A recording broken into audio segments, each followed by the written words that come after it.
আসসালামু আলাইকুম viewers, welcome back to my channel Mim Shammi studio. চলে এলাম একটি নতুন রেসিপি নিয়ে। আজকে আমি খুব সহজে ভিন্ন পদ্ধতিতে নুডলস রান্না করে দেখাবো। ছোটো বড় সবাই আমরা নুডলস খুব পছন্দ করি, আর এই পদ্ধতিতে রান্না করলে প্রতিদিন নুডলস খেতে ইচ্ছে করবে। চলুন দেখে নিই কীভাবে বানাতে হবে। প্রথমে আমি একটি ফ্রাই প্যানে সামান্য তেল দিয়ে নিয়েছি।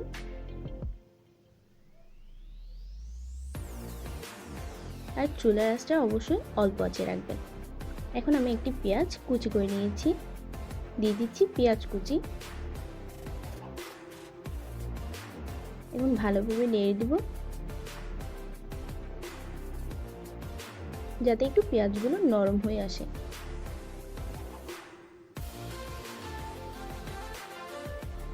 এখন আমি দিয়ে দিব এক পিস মুরগির মাংস কুচি করে নিয়েছি, আর মুরগির মাংসটি রান্না করাই ছিল। এখন ভালোভাবে নেড়ে দেব।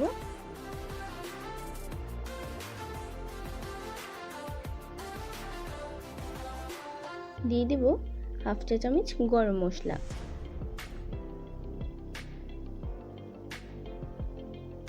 আবার ভালোভাবে নেড়ে দেব যাতে পেঁয়াজ এবং মাংসের মধ্যে মশলাগুলো ভালোভাবে ঢুকে।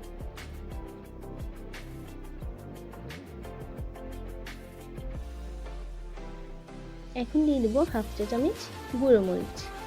আমি এখানে কাঁচামরিচ ইউজ করিনি, তাই গুঁড়ো মরিচ দিয়েছি, আপনারা চাইলে কাঁচামরিচ দিতে পারেন।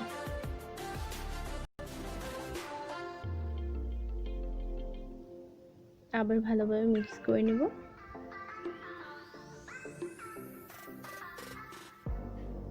দিয়ে দিব এক চিমটি লবণ, আর এটা আপনারা বাড়িয়ে কমিয়ে দিতে পারেন স্বাদ মতো অনুযায়ী।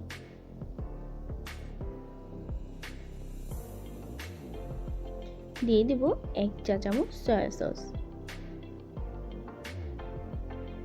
এখন ভালোভাবে মেখে নেব।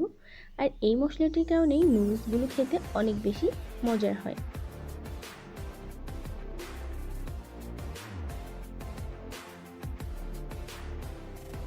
এখন আমি একটি ডিম ফেটিয়ে রেখেছি, দিয়ে দিচ্ছি ডিম। আর ডিমটি অবশ্যই ভালোভাবে ফেটিয়ে নেবেন যাতে ডিম চুলায় দেওয়ার পরে ঝরা ঝরা হতে বেশিক্ষণ টাইম না লাগে।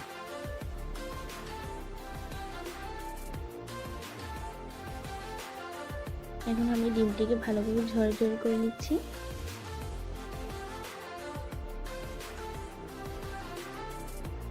এখন দিয়ে দিচ্ছি নুডলস। আমি এখানে 3 প্যাকেট নুডলস ইউজ করেছি।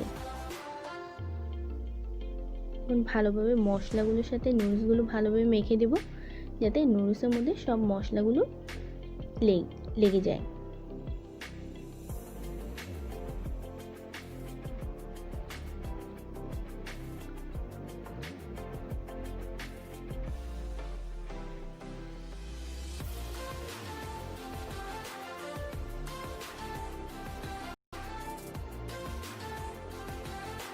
এখন দিয়ে দেবো 2 কাপ পানি নুডলসগুলো সিদ্ধ হওয়ার জন্য। আর অনেকে নুডলসটা আলাদাভাবে সিদ্ধ করে, যদি আপনি মশলার সাথে সিদ্ধ করেন নুডলসটা খেতে বেশি মজার হয়। তাই আমি মশলার সাথেই নুডলসগুলো সিদ্ধ করে থাকি। এখন ভালোভাবে মিক্স করে নেব মশলা এবং নুডলসগুলো।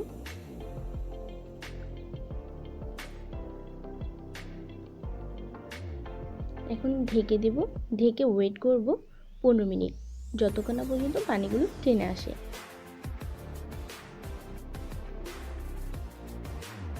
আমার পানিগুলো প্রায় টেনে এসেছে। এখন দিয়ে দিচ্ছি নুডলসের মশলাগুলো।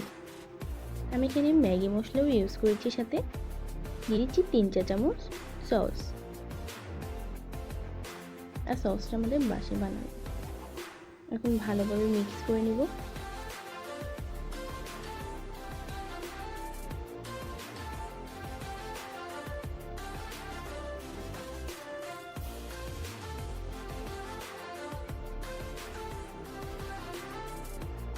কিছুক্ষণ পরে দেখতে পাবেন নুডলসের কালারগুলো একটু চেঞ্জ হয়ে এসেছে, আর দেখেই মনে হচ্ছে অনেক মজা হয়েছে।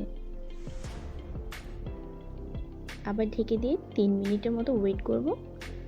এরপর আমি একটি পরিবেশন পাত্রে সার্ভ করে নিয়েছি।